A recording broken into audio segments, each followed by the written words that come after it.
बच्चों, online school से आप मुकम्मल तालीम हासिल करके बोर्ड का इम्तिहान बराए जमात नहमोदहम बेहतर तौर पर पास कर सकते हैं।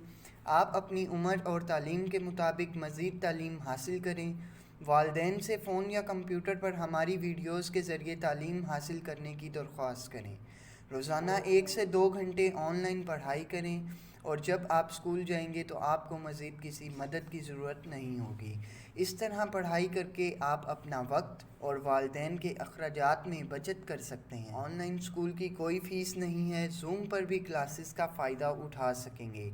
हर क्लास और हर मज़मून की मुकम्मल तालीमी वीडियोज़ मौजूद हैं। अजीज तलबा और तालबात, फ़रूक फाउंडेशन ऑनलाइन स्कूल के ज़रिए यकसा नसाब के मुताबिक तालीम हासिल करें। अगर हमारी वीडियोस पसंद आएँ तो चैनल को सब्सक्राइब करें और दोस्तों के साथ शेयर करें और बेल आइकन को लाजमी दबाएं ताकि आइंदा आने वाली तालीमी वीडियोस आप हासिल कर सकें। अस्सलाम वालेकुम क्लास। आपने देखा कि हमने लास्ट टाइम एक्सरसाइज 5.4 के क्वेश्चन नंबर 10 तक हमने सॉल्व किया था। आज हम लोग अपना क्वेश्चन नंबर 11 जो है उसे स्टार्ट करेंगे। ठीक है, एक्सरसाइज आपकी वही रहेगी, एक्सरसाइज 5.4, और आपका क्वेश्चन नंबर 11 हम लोग करने जा रहे हैं। ठीक है, क्वेश्चन नंबर 11 को पढ़ लेते हैं। Find the length of the sides of a rectangle whose length is 4 times of its width and area is 51.84 centimetre square. ठीक है, हमने क्या करनी है, रेक्टेंगल की side find out, sorry side की जो लेंथ है रेक्टेंगल की वो हमने फाइंड आउट करनी है। ठीक है, तो आप सबसे पहले तो देखें, एरिया ऑफ अ रेक्टेंगल हमें गिवन है। ठीक है, 51.84 सेंटीमीटर स्क्वायर है। ठीक है, तो सॉल्यूशन कर लेते हैं। एरिया ऑफ रेक्टेंगल हमें गिवन है जो कि है 51.84 सेंटीमीटर स्क्वायर। ठीक है, ये हमारे पास area of a rectangle given है। हमने क्या फाइंड आउट करना है, इसकी साइड की लेंथ। तो लेंथ ऑफ साइड हमने फाइंड आउट करनी है। ठीक है, देखिएगा कि हमारे पास इधर कोई अगर कंडीशन गिवन है तो आप उसको अप्लाई करके अपना क्वेश्चन जो है वो सॉल्व कर सकते हैं। ठीक है, कंडीशन देखें, whose length is 4 times of its width।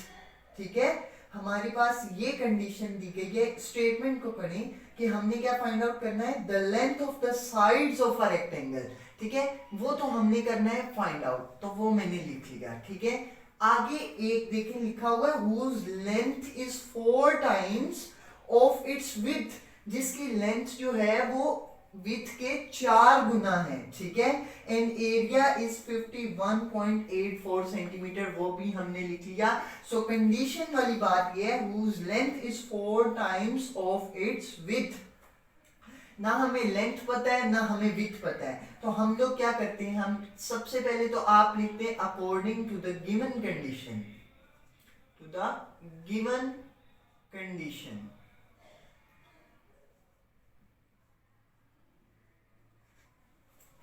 Condition के मुताबिक हम लोग फर्ज कर लेते हैं, क्योंकि हमें ना लेंथ का पता है और ना ही विड्थ का पता है, तो हम लोग फर्ज कर लेते हैं कि विड्थ जो है रेक्टेंगल की वो x है। ठीक है, लेट मीन्स फर्ज करना, सपोज भी कह लें, जो मर्जी कह लें।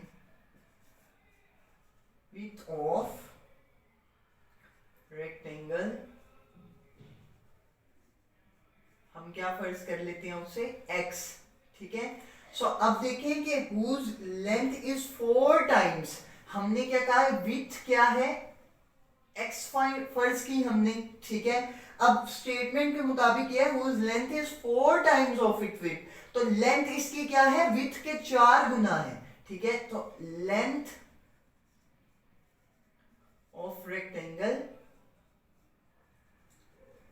और देखिएगा कि 4 गुना है विथ के, तो हम लोग विथ तो लिख देते हैं और उसके साथ 4 को मल्टीप्लाई कर देते हैं, यानी 4 गुना हो गई। अगर हम x को 4 से ज़रब दे देंगे तो 4 गुना बन जाएगा, ठीक है। सो ये हमारी कंडीशन पूरी हो गई जो हमने स्टेटमेंट में देखी कि रेक्टेंगल की जो विथ है वो 4 टाइम्स है किसके, सॉरी, रेक्टेंगल की लेंथ जो है वो 4 टाइम्स है विथ के, ठीक है। सो देखें विथ जो है वो x है, जबकि हमारी लेंथ जो है वो क्या है 4x, ठीक है। ये हमने लेट किया है, ठीक है। ये फर्जी हमने जो है वैल्यूज ले ली हैं, ठीक है। अब हमें पता है कि रेक्टेंगल जो है उसके एरिया के फॉर्मूला क्या है। चूंकि एरिया हमें गिवन है तो हम इसके जरिए इसको इजीली सॉल्व आउट कर सकते हैं, ठीक है। So we know that area of rectangle equal किसके होता है, लेंथ इंटू विड्थ के, ठीक है। एरिया किसके इक्वल होता है, लेंथ और विड्थ के मल्टीप्लाई कर देंगे। सो एरिया ऑफ रेक्टेंगल की जगह इसकी वैल्यू पुट कर दें जो कि हमारे पास गिवन है। इसका एरिया वो लिखते हैं 51.84 सेंटीमीटर स्क्वायर, ठीक है। अब आप देखें लेंथ इंटू विड्थ, तो लेंथ हमने फर्ज की हुई है 4x और विड्थ हमारे पास क्या है x, तो हम लोग लिख देते हैं 4x इंटू x, ठीक। ये 4x और ये मल्टीप्लाई का निशान और जबकि ये x, ठीक है। ये लेंथ और ये विड्थ। अब देखेंगे, अब हम लोग इसकी कंडीशन को मल्टीप्लाई करके और हमारा आंसर जो है उसको फाइंड आउट करेंगे। टिक मार्क में हटा रहा हूं, ठीक है। सो रिमेनिंग पार्ट हम लोग यहां करने जा रहे हैं। सो अब देखिएगा कि 51.84 सेंटीमीटर स्क्वायर इक्वल है, ये देखें 4x और ये x जब आपस में मल्टीप्लाई होंगे तो क्या आएगा हमारे पास 4 और x 2 मर्तबा है यानी x का स्क्वायर, 4x स्क्वायर। ये x की एक पावर और इस x की एक पावर दोनों ऐड हो जाएंगी और ये 4 मल्टीप्लाई के साथ लिखा जाएगा उनके, यानी इन दोनों को मल्टीप्लाई करेंगे तो हमारा क्या आएगा आंसर 4x स्क्वायर, ठीक है। अब एक और बात आप ज़हन में रखें कि आपने x फाइंड आउट करना है। चूंकि आपने ये लेट किया हुआ है कि लेंथ विड्थ जो है वो x है और उसकी लेंथ क्या है 4x, ठीक है। तो x आपने लेंथ फर्ज की हुई है, कोई ऐसी वैल्यू आएगी जो कि 4 के साथ मल्टीप्लाई होगी तो आपके पास लेंथ आ जाएगी, ठीक है। सो x को आपने क्या करना है, फाइंड आउट करना है, ठीक है। x फाइंड आउट करना है तो उसके लिए हम लोग क्या करते हैं, x को एक साइड पे रख लेते हैं और बाकी सारी वैल्यूज को सॉल्व कर लेते हैं। सो मैं इसको सबसे पहले तरतीब से लिख दूं 4x square equal 51.84 centimetre square. देखिए मैं इसको इस साइड पे ले आया हूं, यानी राइट पे था मैं लेफ्ट हैंड साइड पे और इसको लेफ्ट हैंड साइड पे था तो राइट हैंड साइड पे ले आया हूं, ठीक है। अब देखें कि अब हमारे पास x स्क्वायर यहीं रह जाएगा जबकि ये 4 इसके साथ मल्टीप्लाई हो रहा है यहाँ पे, लेकिन जब इक्वल के दूसरी साइड पे जाएगा तो ये 4 डिवाइड हो जाएगा 51.84 सेंटीमीटर स्क्वायर से डिवाइड हो जाएगा ये वाला 4, ठीक है। और देखिएगा कि जब आप इनको डिवाइड कर देते हैं तो आपके पास आंसर आएगा 1.84 divided by 4, so 12.96 centimetre square आपका आंसर आ जाएगा। 12.96 सेंटीमीटर स्क्वायर आपका क्या आ जाएगा, आंसर आ जाएगा। अब आप देखें कि आपके सामने यहाँ पे x जो है वो स्क्वायर में मौजूद है, ठीक है, स्क्वायर में है। आपने एक सिंगल x की वैल्यू जो है वो फाइंड आउट करनी है, ठीक है। सो सिंगल आपने x की वैल्यू फाइंड आउट करनी है तो आप क्या करेंगे, आप कर देंगे x, बल्कि आप स्क्वायर रूट ले लें दोनों साइड्स पे, तो आप लिखें taking square root root on both sides. ठीक है, आप क्या कर दें, एक्स स्क्वायर का भी स्क्वायर रूट ले लें और जबकि 12.96 सेंटीमीटर स्क्वायर का भी स्क्वायर रूट ले लें। ठीक है, अब देखिएगा कि जब आप इसका जो स्क्वायर है इसके साथ कैंसिल आउट कर देंगे तो आपके सामने खाली x रह जाएगा। ठीक है, ये तो स्क्वायर और स्क्वायर रूट आपस में कैंसिल हो गए।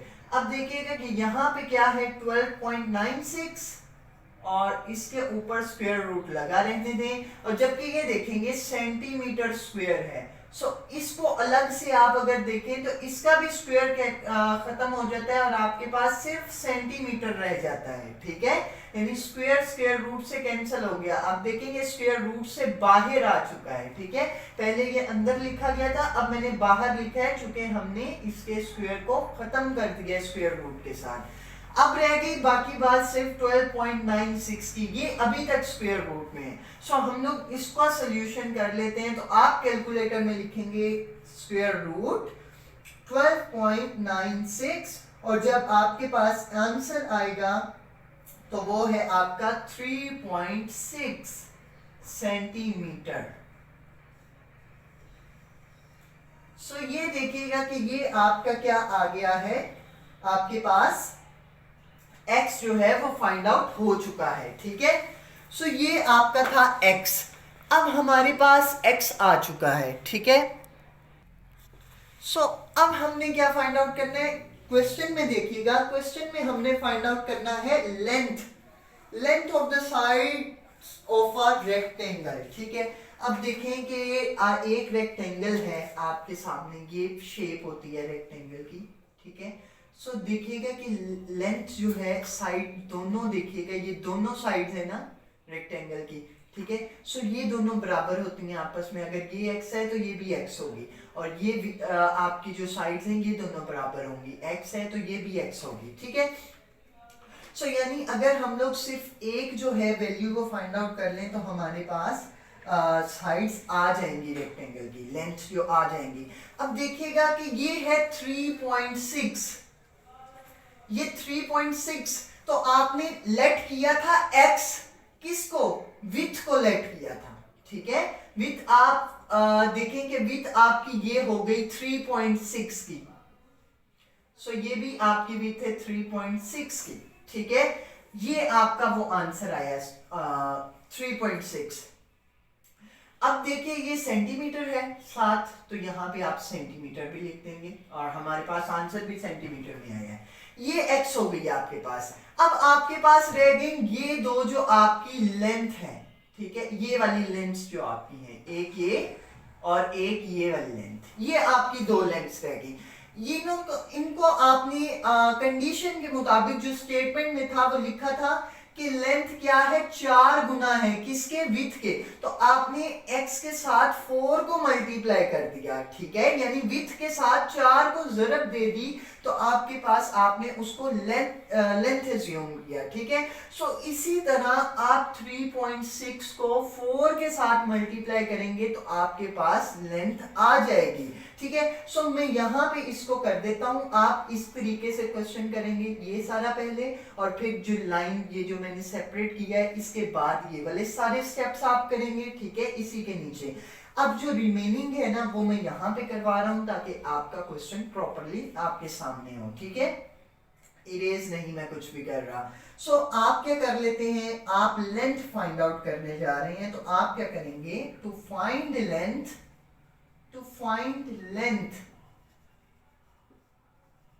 And understood of rectangle. ठीक है, आप क्या कर देते हैं, x के साथ 4 को मल्टीप्लाई कर देते हैं।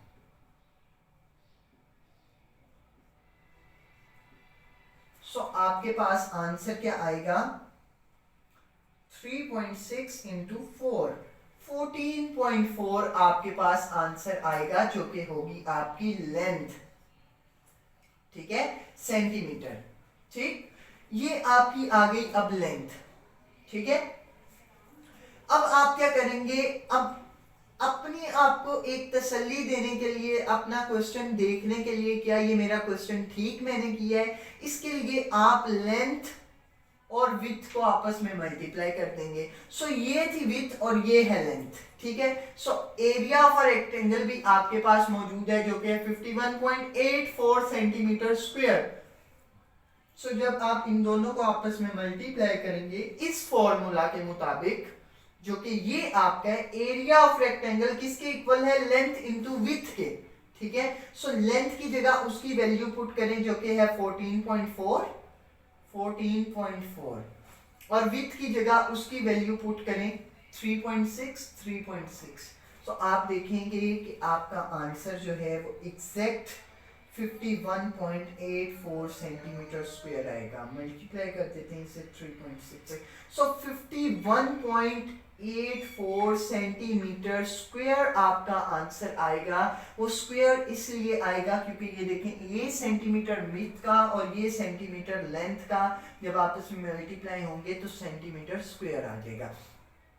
So area of a rectangle आपका आएगा 51.84 जो आपका गिवन है, और जब आपने अपनी राइट हैंड साइड को किया तो उसका भी आंसर आपका 51.84 सेंटीमीटर स्क्वायर आएगा, ठीक है। सो ये आपका टोटल क्वेश्चन वेरीफाई भी हो चुका और आपने इसको सॉल्व आउट भी कर लिया। अब मेरी बात एक सुनिएगा कि आप लोग अब कंफ्यूज ना हो कि आपने करना क्या है क्या नहीं करना। सो इसके लिए मैं आपको बता दूं कि आपने सबसे पहले तो ये सारा क्वेश्चन नहीं करना है इधर तक, जहां तक मैं रेड मार्कर से लाइन लगा देता हूं, ठीक है, ताकि आपको समझ आ जाए। यहां तक आप करेंगे फर्स्टली अपने पेज पे सारा, ठीक है। उसके बाद आप ये सारे स्टेप्स करेंगे इसी के नीचे, ठीक है, ये सारे स्टेप्स। थर्ड पे आपने ये जो छोटा सा स्टेप है ना, ये नीचे कर देना आपने। सब पहले ये कर लिया, फिर ये कर दिया और उसके बाद ये वाला स्टेप कर देना है, ठीक है। बाकी आपका आंसर आ जाएगा, ठीक है। सो अब हम लोग अपना नेक्स्ट क्वेश्चन जो है उसको सॉल्व आउट करेंगे, ठीक है।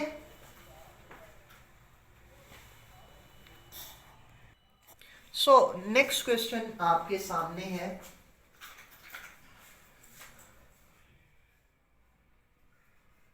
क्वेश्चन नंबर 11, सॉरी 12 है, आई थिंक 11 अभी हमने किया था, अब ये 12 क्वेश्चन है। इसमें देखेंगे the area of a circular swimming pool is 154 metre square. आपके पास सर्कुलर स्विमिंग पूल का एरिया मौजूद है।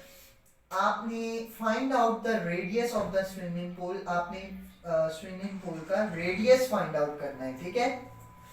सो सॉल्यूशन में आप सबसे पहले लिख लेते हैं कि आपके पास क्या गिवन है, area of a circular pool, swimming pool, area of circular swimming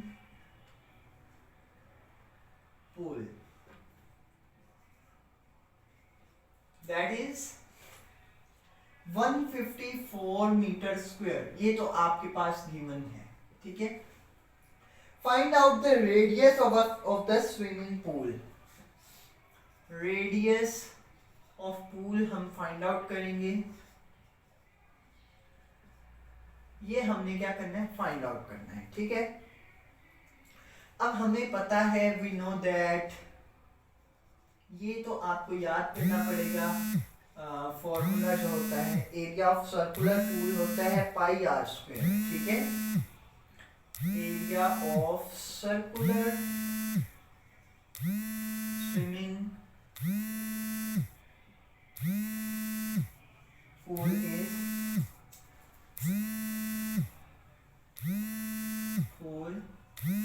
is pi are square, ठीक है। ये होता है आपका स्विमिंग पूल का एरिया, ठीक है, पाई आर स्क्वायर।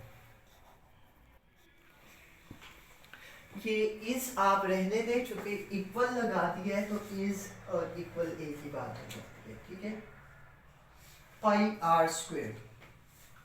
सो इसी के थ्रू हम अपना क्वेश्चन सॉल्व आउट कर सकेंगे, ठीक है। So area of a circular swimming pool आपका होता है पाई आर स्क्वायर। ये टर्म आपको याद करनी पड़ेगी, ये आपको फॉर्मूला है ये। जैसे एरिया ऑफ रेक्टेंगल जो है वो लेंथ इनटू विड्थ है, वो भी आपको याद करना होता है, ठीक है, ऐसे ही। सो देखिए कि एरिया हमारे पास गिवन है जो कि है 154 मीटर स्क्वायर, तो हम पुट कर देते हैं इसकी जगह इसका एरिया 154 मीटर स्क्वायर, और यहाँ पे आ जाएगा pi are square. And you know that कि पाई की वैल्यू क्या होती है। पाई जो है उसकी वैल्यू होती है 22/7। ये भी आपको याद करना पड़ेगा कि पाई जो है वो होता है 22/7। पाई की वैल्यू होती है 22/7। सो 154 मीटर स्क्वायर इक्वल, पाई की जगह उसकी वैल्यू पुट करें जो कि है 22/7 और मल्टीप्लाई कर दें रेडियस के साथ आर स्क्वायर। ओके, अब देखिए कि अब आप वही बात कि आपने रेडियस फाइंड आउट करना है, तो रेडियस को एक तरफ रहने दे, बाकी तमाम वैल्यूज उठा के दूसरी तरफ ले जाएं, ठीक है। सो सबसे पहले तो इसको थोड़ी सी तरतीब में कर लेते हैं, यानी 22/7 मल्टीप्लाई बाय आर स्क्वायर। ये मैं इस तरफ ले आया हूँ क्योंकि ये हमने फाइंड आउट करना है, और 154 मीटर स्क्वायर यहाँ पे ले आया हूँ, ठीक है। यानी लेफ्ट हैंड साइड और राइट हैंड साइड की पोजीशन को चेंज कर दिया, बाकी बात वही है, ठीक। अब देखिएगा कि अब हमने क्या करना है। अब हमने आर स्क्वायर को एक तरफ रहने देना है और बाकी तमाम वैल्यूज दूसरी तरफ ले जानी है। सो आर स्क्वायर यहीं पे रहेगा, 154 मीटर स्क्वायर यहाँ पे आ गया। ये जो 22 है ये यहाँ मल्टीप्लाई हो रहा है आर के साथ, वहां जाके ये डिवाइड हो जाएगा, तो डिवाइड कर दें इसे। ये जो 7 है यहाँ पे मल्टीप्लाई हो रहा है, जब इक्वल के दूसरी साइड पे जाएगा तो ये वहां जाके, सॉरी यहाँ पे डिवाइड हो रहा है तो उधर जाके मल्टीप्लाई हो जाएगा ये 7, ठीक है। सो अब आप जब इसके साथ इसको मल्टीप्लिकेशन करेंगे तो आपके पास क्या आंसर आएगा। So let's see, 154 multiply by 7 divided by 22। सो आपका आंसर आया 49, ठीक है। यहां पे मैं कर रहा हूं आर स्क्वायर इक्वल्स 49, जबकि ये जो मीटर स्क्वायर है ये भी साथ वैसे ही आ जाएगा मीटर स्क्वायर। हमने क्या किया, ये 7 जो है डिवाइड हो रहा था, इक्वल के दूसरी साइड पे 154 के साथ मल्टीप्लाई होगा। ये 22 जो है यहाँ पे मल्टीप्लाई हो रहा था आर स्क्वायर के साथ, इक्वल के दूसरी साइड पे जब 154 के पास जाएगा तो ये डिवाइड हो जाएगा। यानी जो मल्टीप्लाई हो रहा है वो अगली तरफ जाके इक्वल के दूसरी तरफ वो डिवाइड होगा, और जो डिवाइड हो रहा है वो मल्टीप्लाई होगा। अब आप देखेंगे ये हमारे पास एक कंडीशन बन गई जो कि r square equals 49 metre square आ रहा है हमारे पास। अब आर स्क्वायर है, स्क्वायर को खत्म करने के लिए हम स्क्वायर रूट ले लेंगे, तो आप लिख देंगे taking square root on both sides, ठीक है। ये मैंने शॉर्ट में लिख दिया, ठीक है। Square root on both sides आप लिख देंगे। अब आर स्क्वायर उसका स्क्वायर रूट आ जाएगा, 49 मीटर स्क्वायर उसका भी स्क्वायर रूट आ जाएगा। अब आप देखेंगे आर स्क्वायर जो है वो कैंसिल आउट हो जाएगा स्क्वायर रूट के साथ, तो सिंपल आर हमारे पास बच जाएगा, स्क्वायर कैंसिल हो गया स्क्वायर रूट के साथ। अब हमारे पास यहाँ पे देखिए 49 किसका स्क्वायर है, 7 को जब 7 से मल्टीप्लाई करें तो आंसर आता है 49, 7 7 49। सो यानी ये 7 का स्क्वायर है तो मैं लिख देता हूँ 7 स्क्वायर, और आगे मीटर स्क्वायर है तो मीटर स्क्वायर वैसे ही आ गया। अब आप देखें कि आर जब ये जो स्क्वायर आप कट हो जाएगा स्क्वायर रूट के साथ, तो ये हमारे बाहर आ जाएगा स्क्वायर रूट से, तो बाहर आ गया। मीटर स्क्वायर है तो ये भी कैंसिल कर दे स्क्वायर रूट के साथ, अब हमारे पास मीटर भी आ गया। अब देखें कि आपका आंसर क्या आ गया, रेडियस जो है वो है 7 मीटर, ठीक है। ये आपका फाइनल आंसर है। सो अब हम लोग अपनी जो है वाइंड अप हो गई है हमारी एक्सरसाइज 5.4। अब हम अपना न्यू जो है वो स्टार्ट करेंगे क्वेश्चन जो रिव्यू एक्सरसाइज है उसमें क्वेश्चन शॉर्ट जो हैं उन्हें देखेंगे, एमसीक्यूज और ट्रू फॉल्स जो भी हैं उन्हें देखेंगे, ठीक है। सो चलें शुरू करते हैं उससे। सो शॉर्ट क्वेश्चंस देखिएगा, रिव्यू एक्सरसाइज 5। इसके शॉर्ट क्वेश्चंस हैं हमारे पास। With what is meant by the square of a number. Square of a number से क्या मुराद है, से क्या, इसका क्या मतलब है स्क्वायर ऑफ अ नंबर का। So square of a number ये कह सकते हैं हम लोग अगर किसी नंबर को उसी नंबर के साथ मल्टीप्लाई कर दिया जाए, जो नंबर होता है उसको उसी ही नंबर से मल्टीप्लाई कर दिया जाए तो आपका स्क्वायर आ जाता है। जैसे 7 है तो उसको 7 से ही मल्टीप्लाई कर दिया जाए तो हमारे पास स्क्वायर आ जाता है। ऐसे ही 8 है तो उसको जब 8 से, यानी दोनों सेम नंबर्स को जब आपस में मल्टीप्लाई कर दिया जाए तो हमारे पास स्क्वायर आ जाता है, ठीक है, स्क्वायर ऑफ अ नंबर आ जाता है। सो आप डेफिनेशन में लिख देंगे the product of a number with itself is called its square. Product of number, product means multiply of number, किसी भी ऐसे नंबर का, ये देखें product of number, product of number, number कोई भी ले लें 1, ठीक है, विद इटसेल्फ, इटसेल्फ मीन उसी अपने के साथ ही, यानी 1 के साथ ही मल्टीप्लाई किया जाए तो आपका 1 आ जाएगा स्क्वायर, ठीक है।